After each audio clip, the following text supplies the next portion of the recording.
കൊണ്ടുവരിക. അതങ്ങ് പറഞ്ഞപ്പോൾ അറിയാതെ മനസ്സങ്ങ് പൊട്ടിയതാണ് സഹാബ.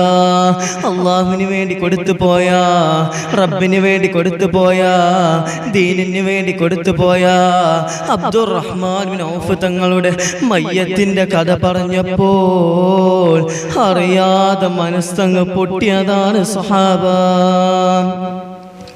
എന്ന് പറഞ്ഞ് കാത്തിരിക്കുമ്പോൾ, വിഷമപ്പെട്ടിരിക്കുമ്പോൾ അല്ലാഹുവേ നിറപുഞ്ചിരിയോടെ അബ്ദുറഹ്മാൻ ബിൻ ഔഫ് തങ്ങൾ കടന്നു വരികയാണ്.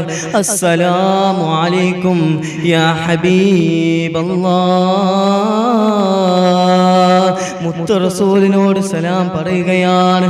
റസൂലുള്ള പുഞ്ചിരിക്കുകയാണ്. എന്ത് പറ്റി അബ്ദുറഹ്മാൻ? ഈ യാത്രയിൽ വല്ല അത്ഭുതവും സംഭവിച്ചു പോയോ?